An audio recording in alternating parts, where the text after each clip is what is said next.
கொடுக்குறாங்க. திரும்ப ஹைகோர்ட்டும் இதை உறுதி பண்றாங்க. திரும்ப சுப்ரீம் கோர்ட்லயும் அப்பீல் போறாங்க. சுப்ரீம் கோர்ட்ல என்ன சொல்றாங்கன்னா, இந்த கேஸ் இப்ப ஜட்மெண்ட் சுப்ரீம் கோர்ட் என்ன சொல்லியிருந்தாங்கன்னா, இது லைஃப் இம்ப்ரெசன்மெண்டா இருந்திருந்தா நாங்க அப்பீலுக்கு மேபி அப்பீல் பண்ணிருக்க மாட்டோம். சரி, டெத் பெனால்டி அப்படிங்கிற ஒரே ரீசனுக்காக தான் அட்மிட் பண்ணி இந்த டெத் பெனால்டி எக்ஸிகியூஷனுக்கு மட்டும் இடைக்கால தடை டெம்பரவரி இன்ஜெக்ஷன் கொடுத்து இந்த கேஸை நாங்கள் விசாரணைக்கு அட்மிட் பண்ணிக்கிறோம் அப்படின்ற ஒரு விஷயத்த வந்து அவங்க எடுத்தாங்க இந்த இடத்துல. ஓகே, ஏன்னா death penalty is again rarest of rare thing, எல்லா கேஸுக்கும் கொடுக்க மாட்டாங்க அப்படிங்கிற ஒரு விஷயம் தான். இது எல்லாத்தையும் விசாரிச்சு திரும்ப எல்லா தரப்பு வாதங்களையும் கேட்ட பிறகு இங்க அதாவது ஜஸ்டிஸ் விக்ரம்நாத் சந்தீப் மேத்தா அவங்க தலைமையில தான் இந்த விசாரணைகள் இந்த ஆர்குமெண்ட்ஸ் எல்லாமே நடந்தது. இது விசாரணைக்கு வந்தது. அவங்க என்ன சொல்லியிருக்காங்க அப்படின்னா, எஸ் லோவர் கோர்ட்டும் ஹை கோர்ட்டும் ஒரு ஜட்மெண்ட் கொடுத்து அது சேமா இருந்தது. ஓகே, 2017ஆம் ஆண்டு திரும்ப வந்து 18 நடந்த ஒரு விஷயம் அதை உறுதி பண்ணாங்க. திரும்ப என்ன ஆகுது அப்படின்னா, இவங்க என்ன சொல்லியிருக்காங்கன்னா, சந்தேகத்திற்கு இடமின்றி நிரூபிக்கப்படவில்லை, முறையான ஆதாரங்கள் சமர்ப்பிக்கப்படவில்லை. அதாவது இவர்தான் குற்றவாளி. முறையான ஆதாரங்கள் எதுவும் சொல்றாங்க. இங்க வந்து ரெண்டு விஷயத்தை முன்வைக்கிறாங்க. என்ன முன்வைக்கிறாங்க அப்படின்னா, ஒன்னு சிசிடிவி எது ஸ்ட்ராங்னு பேசணும், அது இரண்டாவது டிஎன்ஏ.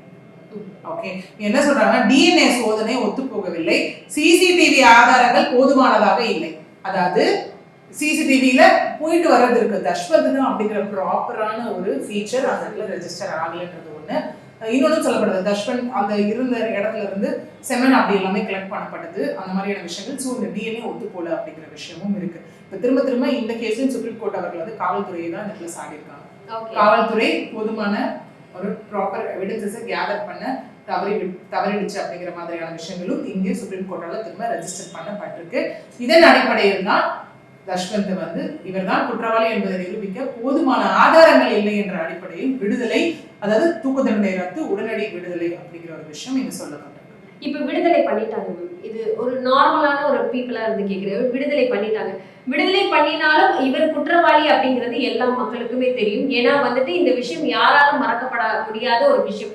ஒரு சின்ன குழந்தைய நீ இவ்வளோ சித்திரவதை பண்ணி, இவ்வளோ கொடுமைப்படுத்தி, வாயை பற்றி கொண்டு அந்த பொண்ணை கட்டி தூக்கி போட்டு, அதுக்கப்புறம் எரிச்சு, இவ்வளோ வேலைகள் பண்ணி இத்தனை வருஷம் நீ இத்தனை நாள் நீ ஜெயிலுக்குள்ளே இருந்து இப்போ சடனா நீ விடுதலை இருக்க, இவர் தான் குற்றவாளின்னு உனக்கு எல்லாருக்குமே தெரியும். இப்போ மறுபடியும் அவர் மேல ஏதாவது கேஸ் போட்டு அவர் வந்து ஏதாவது பண்ண முடியுமா? இங்க ஒரு விஷயம் தான் திரும்ப ரெஜிஸ்டர் பண்ணப்பட்ட 3 விஷயம் என்னன்னா, அந்த இறந்து போன சிறுமிக்கும் தஷ்வந்துக்கும் எடுக்கப்பட்ட மருத்துவ பரிசோதனை ஒத்துப்போகவில்லை அப்படிங்கிற ஒரு விஷயம்.